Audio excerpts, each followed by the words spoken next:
Ave nós está celebrando também o Dia Internacional de Douana, maneira me pôr buscar, bijvoorbeeld, riba internet, a World Customs Organization, que está papel aqui de comunicação. Nós estamos celebrando o dia aqui, desde 1997.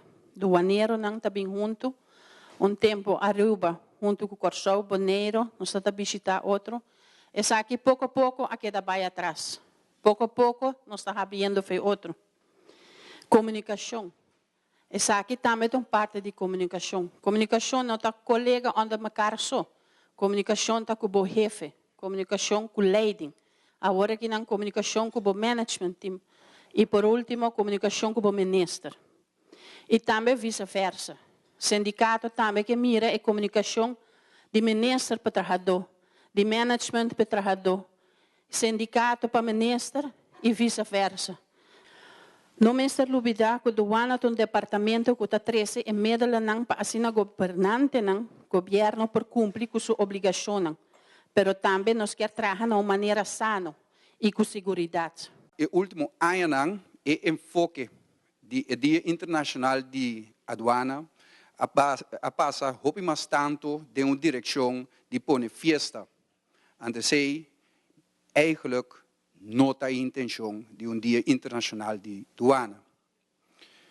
Naturalmente, uma festa também deduz ante portar parte de je, pero o Dia Internacional de Douana é meta maneira de worden poner door die Organisação Internacional de Aduana, World Customs Organization, tá, para celebrar a efetividade, eficiência e desenvolvimento que a organização assim é que a transcorrer.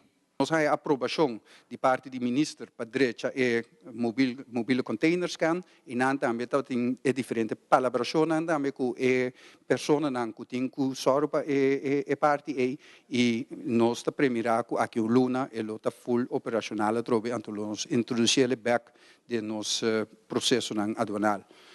Por último, antes de que esse é que está mais cerca, mas mencionei ele acaba a Secure World.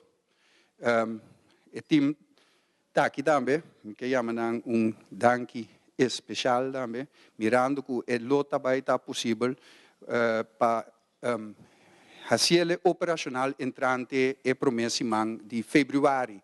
Nós lo começar na luchthaven vracht e já nós lo rollen uit naar diferentes secties nang, até lo toma ongeveer 5 semanas para estar completamente operacional. Com esse aí, me querer nós fazer stap hoop grande de direção que nós loting vai e que está paz com a organização de douana de 21 siglo.